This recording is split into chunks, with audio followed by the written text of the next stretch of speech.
Selama ini banyak yang beranggapan bahwa musyrik adalah menyembah berhala, percaya pada tahayul, dan mengabdikan diri pada patung-patung tanpa jiwa. Namun sesungguhnya, konsep musyrik jauh lebih kompleks daripada sekadar penyembahan berhala. Dalam konteks agama Islam, musyrik mengacu pada seseorang yang menyekutukan Allah dengan sesuatu yang lain, baik itu berupa objek maupun konsep. Penyembahan terhadap patung hanyalah salah satu contoh, namun sudah tidak relevan lagi di zaman sekarang. Namun anehnya, pemahaman tersebut masih saja digembar-gemborkan para penceramah di atas mimbar, seolah tidak ada materi lain yang bisa diangkat untuk menyelesaikan permasalahan umat. Tak heran, banyak jamaah Jumat malah mengantuk, main HP, atau datang belakangan, karena ceramahnya membosankan dan tidak berguna. Dalam renungan ini, kita akan membahas satu hal yang sangat penting dalam kehidupan manusia, tetapi seringkali tidak disadari atau dihiraukan. Jika persoalan ini dapat dipahami dengan benar, maka kehidupan umat manusia akan menjadi damai, sejahtera, dan harmonis, baik secara moral spiritual maupun fisik material. Tidak ada yang kafir mengkafirkan, dan tak ada lagi yang berusaha menghitamkan jidatnya demi terlihat Islam. Karena musyrik adalah dosa terbesar dan tak bisa diampuni walaupun Allah Maha Pengampun, maka dari itu haruslah kalian menyimaknya minimal sekali saja sampai tuntas.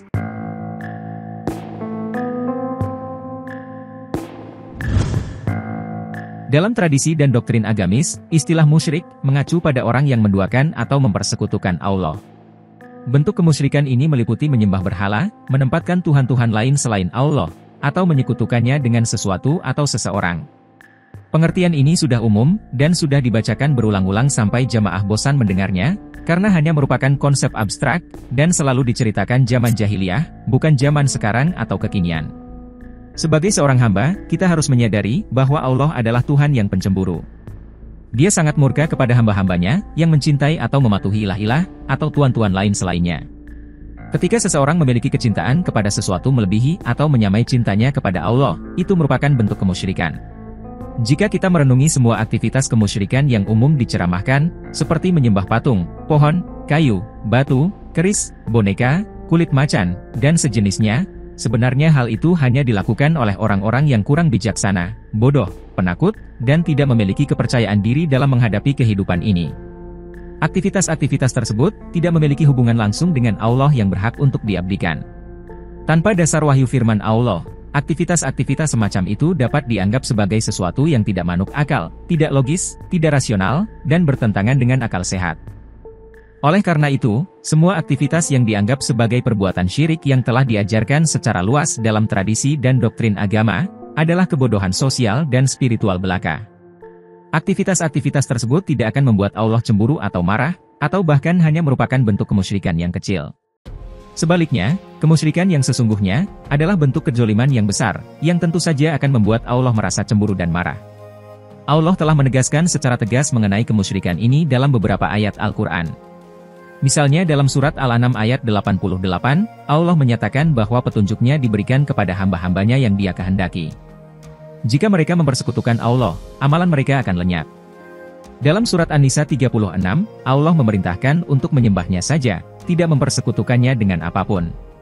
Selain itu, disebutkan tentang berbuat baik kepada orang tua, kerabat, anak yatim, orang miskin, tetangga, ibnu sabil, dan hamba sahaya.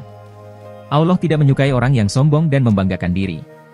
Surat Al-Maidah 72 menyatakan, bahwa orang yang menyatakan Allah sebagai Al-Masih Putra Maryam, maka mereka telah kafir.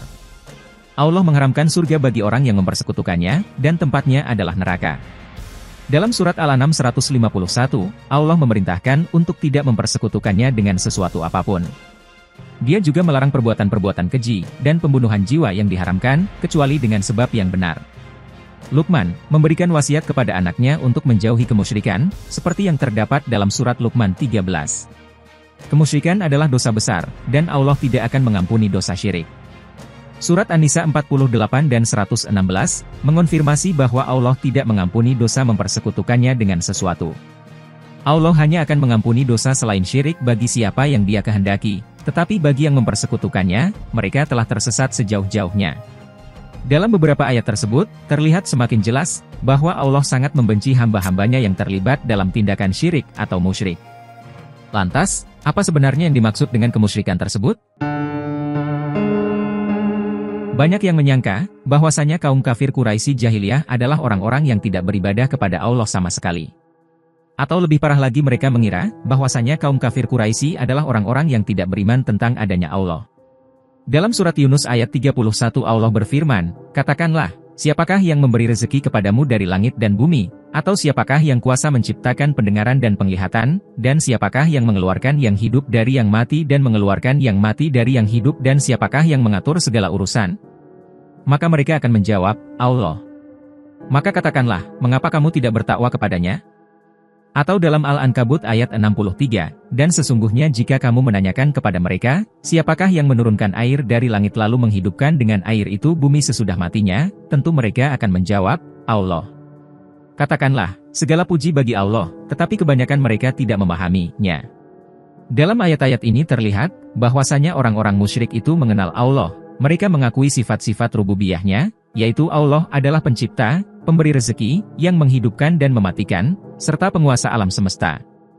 Namun, pengakuan ini tidak mencukupi mereka untuk dikatakan muslim. Secara bahasa, musyrik berarti seseorang yang mensyarikati, mempersekutukan, menandingi, atau menduakan Allah. Dengan demikian, orang tersebut meyakini, atau menempatkan sesuatu atau seseorang sebagai sekutu atau tandingan Allah. Namun, bagaimana mungkin Allah yang maha segalanya dapat ditandingi? Untuk menjawab pertanyaan ini, kita perlu memahami kembali kedudukan Allah dalam alam semesta, termasuk bagi manusia. Surah Al-Fatihah sebagai pembuka, dan Surah An-Nas sebagai penutup Al-Quran menjelaskan hal ini. Setidaknya, Allah menjelaskan kedudukannya dalam 3 hal. Pertama, Allah adalah Rob, pencipta, pengatur, dan pendidik bagi alam semesta dan umat manusia. Allah adalah Sang Pencipta yang Maha Rohman dan Rohim. Sebagai Rob, Allah terus-menerus menjalankan tugasnya dalam menciptakan, mengatur, dan mendidik alam semesta, termasuk di dalamnya manusia. Allah menciptakan dan mengatur segala sesuatu menurut sistem hukum atau diin, yang telah diciptakannya, sebelum menciptakan alam semesta dan manusia. Sehingga, ketika alam semesta tercipta, semua makhluk tunduk patuh dan berserah diri kepada sistem hukum yang telah ditetapkannya, termasuk manusia. Inilah fitrah penciptaan bagi setiap makhluk di alam semesta. Perhatikan surat Al-An'am ayat 164. Katakanlah, apakah aku akan mencari Tuhan selain Allah, padahal Dia adalah Tuhan bagi segala sesuatu. Dan tidaklah seorang membuat dosa, melainkan kemudorotannya kembali kepada dirinya sendiri, dan seorang yang berdosa tidak akan memikul dosa orang lain. Kemudian kepada Tuhanmulah kamu kembali, dan akan diberitakannya kepadamu apa yang kamu perselisihkan. Berbeda dengan makhluk lainnya di alam ini, manusia dengan akal pikirannya diberi kebebasan oleh Allah dalam menentukan sikap pengabdiannya, apakah mereka ingin menjadi hamba yang iman dan patuh, atau menjadi hamba yang kafir dan zolim. Tentu saja, setiap pilihan sikap tersebut memiliki proses dan konsekuensi tersendiri. Berbicara kedudukan Allah sebagai Rob, maka kita akan berbicara tentang rububiyah, atau aturan hukum Allah. Satu unsur utama dari din, atau sistem hukum Allah tentang hidup dan kehidupan, adalah hukum dan undang-undang Allah, baik yang tidak tertulis, seperti hukum-hukum pada alam, maupun yang tertulis seperti hukum-hukum pada Alkitab. Tentu saja, kumpulan hukum-hukum Allah yang tertulis dalam Alkitab Taurat, Injil, dan Al-Quran, adalah hukum yang harus ditegakkan dan dilaksanakan dalam kehidupan umat manusia. Hukum Allah harus menjadi hukum positif. Lalu, apa hubungannya dengan kemusyrikan? Ketika umat manusia atau suatu negara bangsa tidak menjadikan hukum Allah sebagai undang-undang atau hukum positif, dan mengambil hukum negara-negara bangsa penjajah atau penguasa yang merupakan produk dari pemikiran dan syahwat manusia sebagai undang-undang atau hukum positif, maka sesungguhnya, mereka atau bangsa itu adalah manusia atau bangsa yang musyrik. Mereka telah melakukan perbuatan syirik rububiyah. Mereka telah meyakini, menempatkan, dan menjalankan hukum penguasa bangsa, atau togut, di samping hukum Allah yang fitrah dan yang hak untuk ditegakkan. Perhatikan surat Al-Maidah berikut ini. Sesungguhnya kami telah menurunkan kitab Taurat, di dalamnya ada petunjuk dan cahaya, yang dengan kitab itu diputuskan perkara orang-orang Yahudi oleh nabi-nabi yang menyerah diri kepada Allah, oleh orang-orang alim mereka dan pendeta-pendeta mereka, disebabkan mereka diperintahkan memelihara kitab-kitab Allah, dan mereka menjadi saksi terhadapnya. Karena itu janganlah kamu takut kepada manusia, tetapi takutlah kepadaku. Dan janganlah kamu menukar ayat-ayatku dengan harga yang sedikit. Barang siapa yang tidak memutuskan menurut apa yang diturunkan Allah, maka mereka itu adalah orang-orang yang kafir. Dan kami telah tetapkan terhadap mereka di dalamnya, Taurat, bahwasanya jiwa dibalas dengan jiwa, mata dengan mata, hidung dengan hidung, telinga dengan telinga, gigi dengan gigi, dan luka-luka pun ada kisosnya. Barang siapa yang melepaskan hak kisosnya, maka melepaskan hak itu menjadi penebus dosa baginya. Barang siapa tidak memutuskan perkara menurut apa yang diturunkan Allah, maka mereka itu adalah orang-orang yang zolim. Dan hendaklah orang-orang pengikut Injil, memutuskan perkara menurut apa yang diturunkan Allah di dalamnya. Barang siapa tidak memutuskan perkara menurut apa yang diturunkan Allah, maka mereka itu adalah orang-orang yang fasik. Hukum atau undang-undang Allah bersifat universal dan tidak pernah berubah. Hukum Allah berlaku bagi segenap umat manusia, tanpa melihat tempat dan waktu. Hukum Allah adalah sesuatu yang fitrah bagi kehidupan umat manusia tanpa melihat suku, bangsa, warna kulit, dan bahasa. Sangat berbeda dengan hukum negara-negara bangsa atau hukum hasil konsensus manusia, yang syarat dengan kepentingan pribadi, kelompok, golongan atau penguasa atau penjajah. Hukum buatan manusia hanya bersifat parsial, sesaat, dan berpihak pada mereka yang berkuasa dan berduit. Hukum atau undang-undang dari suatu negara bangsa hanya untuk kepentingan pribadi bangsanya, atau sekelompok segolongan dari bangsa tersebut. Hukum bangsa-bangsa kafir musyrik tidak akan mampu memberi keadilan, kedamaian, dan kesejahteraan sejati bagi seluruh rakyatnya. Akhirnya, masing-masing bangsa atau negara merasa bangga dengan bangsa atau negaranya masing-masing. Tiap-tiap partai dari suatu negara merasa bangga dengan partainya, tiap-tiap golongan atau kelompok pun merasa bangga dengan golongan atau kelompoknya, bahkan tiap-tiap agama atau mazhab juga merasa bangga dengan agama dan mazhabnya masing-masing. Kehidupan dunia model seperti inilah, yang merupakan buah dari ideologi musyrik, kehidupan yang anti-tauhid. Inilah bentuk kehidupan musyrik yang penuh dengan kekufuran, kedzaliman, dan kefasikan. Kalaupun ada dari mereka yang ingin menggunakan hukum Allah, mereka hanya mengambil sebagian, dan menafikan sebagian lainnya. Model kehidupan berbangsa dan bernegara, di mana salah satu unsur dasarnya adalah undang-undang, yang dibangun oleh sistem pluralis yang berpartai-partai atau bergolong-golongan saat ini, sesungguhnya adalah bentuk dari kemusyrikan itu sendiri. Silahkan renungkan kembali firman Allah tentang bentuk kemusyrikan dalam surat Ar-Rum berikut ini. Maka hadapkanlah wajahmu dengan lurus kepada agama Allah, tetaplah atas fitrah Allah yang telah menciptakan manusia menurut fitrah itu. Tidak ada perubahan pada fitrah Allah, itulah agama yang lurus, tetapi kebanyakan manusia tidak mengetahui. Dengan kembali bertaubat kepadanya dan bertakwalah kepadanya serta dirikanlah sholat, dan janganlah kamu termasuk orang-orang yang mempersekutukan Allah, yaitu orang-orang yang memecah belah agama mereka, dan mereka menjadi beberapa golongan. Tiap-tiap golongan merasa bangga dengan apa yang ada pada golongan mereka. Mungkin ayat inilah yang paling jelas menerangkan pengertian apa itu musyrik. Yaitu orang yang memecah belah agama menjadi beberapa golongan, dan mereka bangga dengan golongan yang diikutinya. Sehingga, permasalahan kemusyrikan para masyarakat Arab jahiliyah, bukanlah pada menyembah patungnya, namun setiap kaum memiliki patung sebagai simbol golongannya, yang dengan itu mereka terpecah belah. Lalu datanglah Nabi Muhammad menghancurkan 360 patung tersebut, menghilangkan sistem bani-bani dan suku-suku, serta mengajak untuk bersatu dalam damai, dengan menyisakan batu Hajar Aswad sebagai simbol persatuan.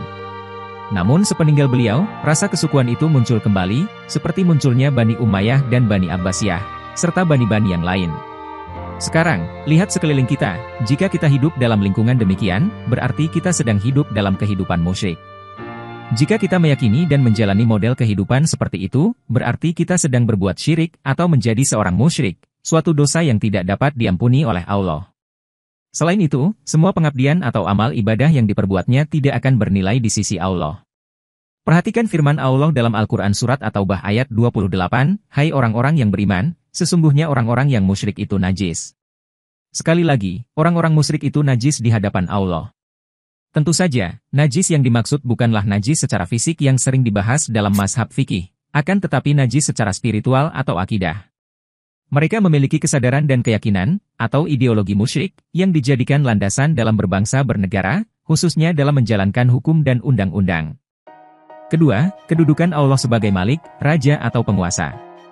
Dia adalah Raja alam semesta, Raja hari kemudian, Maliki Yawuddin, dan Raja umat manusia, Malik An-Nas.